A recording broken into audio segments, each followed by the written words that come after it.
यदि एनडीए मुसलमानों को सम्मान देती है तो क्या आप विचार करेंगे?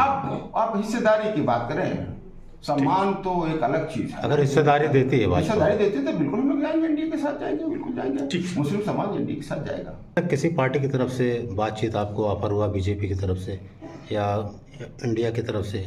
मैं समझता हूँ कि पीस पार्टी ने पहल की है और जो भी मुस्लिम समाज का वोट जिसे चाहिए, जो लोग अभी भ्रम में हैं कि मुस्लिम समाज उनका वोट बैंक उन्हीं के साथ जाएगा, मैं समझता हूँ 2014 में भ्रम टूटेगा और जो भी सार्थक निर्णय लेगा उसको मुस्लिम समाज को सभी राजनीतिक दलों ने झुंझुना देने का काम किया है, मगर उनके हिस्सेदारी देने को काम नहीं किया है। भाजपा क्या आपको लगता है भाजपा देगी अगर आपके हिसाब से? अभी जब कोई नहीं दे रहा है तो जो भागीदारी दे उसके साथ तो हम लोग जाए ना।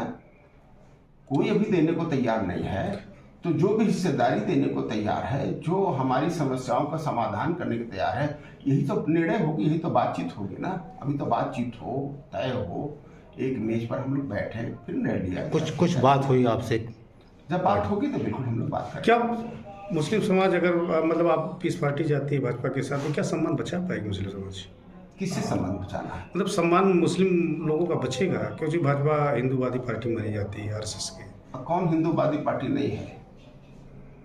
सपा हिंदूवादी नहीं है, बसपा हिंदूवादी नहीं है, और वो तो सेकुलर बोलते हैं अपने आप को। कहते तो है ना, है तो हिंदूवादी पार्टी ना। अगर हिंदूवादी ना पार्टी होती तो उनकी सत्ता शासन में मुसलमानों के साथ भेदभाव क्यों होता? मुसलमान दलितों से बदतर हालत में क्यों चला जाता? मुसलमानों से नफरत करने वाली सारी पार्टियां हैं, वो नाम सेकुलर कर देती हैं, मगर सभी एक से एक बढ़कर के हिंदूवादी वोट के लिए बनना चाहती हैं। मगर सही माने में हिंदूवादी तो कोई नहीं, ना तो भाजपा है, ना सपा, ना बसपा है। क्योंकि हिंदूवादी वही हो सकता है कि जो देश के संविधान के हिसाब से काम करे, राष्ट्र के सभी नागरिकों को बराबर हक अधिकार दे। हिंदूवादी वो हो सकता है जो सभी नागरिकों का सम्मान करे, किसी नागरिकों में धर्म के नाम पर, जात के नाम पर भेद। एनडीए में अगर आप गए तो क्या मुस्लिमों का कोई भला होगा इसमें?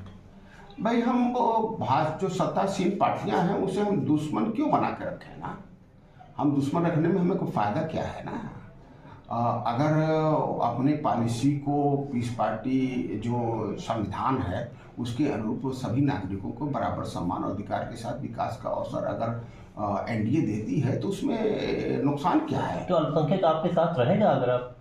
अल्पसंख्यक क्यों नहीं रहेगा? मैं भी अल्पसंख्यक समाज का हूँ। अल्पसंख्यक तो आज समझ गया है, 75 साल से सेकुलर के नाम पर भाजपा के हराने पर उसका वोट लुटता आ रहा है, उसके साथ अन्याय होता रहा है, उसे गुमराह किया गया है, उसका शोषण किया गया है, उसे सिर्फ वोट बैंक बना के रखा गया है। तो ये बात आज मुस्लिम समाज पूरी तरीके से समझ गया है। वो अब राजनीतिक तौर पर जागरूक हो गया है और जागरूक होकर के वो एक सार्थक निर्णय लेने के लिए तैयार है।